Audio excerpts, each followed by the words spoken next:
It was a quiet evening, the kind where the world feels still, almost too still. I had just finished dinner and was settling in for the night. The faint hum of the refrigerator, the only sound in the house. The storm outside had been brewing for hours, and the occasional rumble of thunder echoed in the distance. I didn't think much of it, just another rainy night. But then, without warning, the power went out. The house plunged into darkness, and that familiar fuzzy popping sound filled the air. I groaned, annoyed. Great, just what I needed.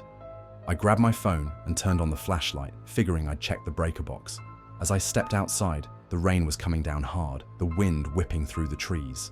I glanced around the neighborhood, but every house was dark. At least it wasn't just me.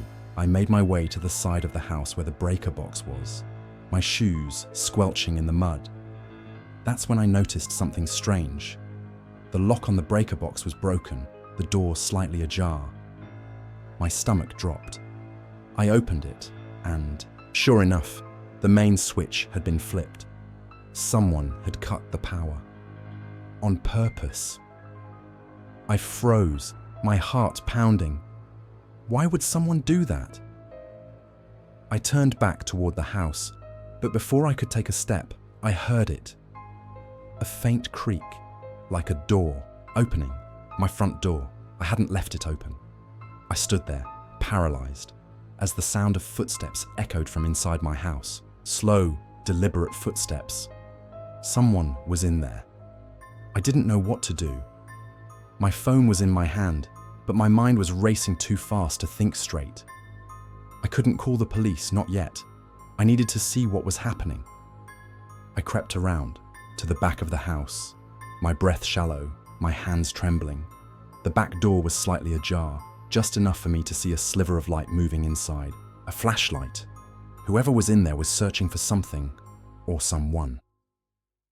I crouched low, peering through the crack in the door. The beam of light swung across the kitchen, and I caught a glimpse of a figure, tall, dressed in black, their face obscured by a hood. My blood ran cold. I had to do something.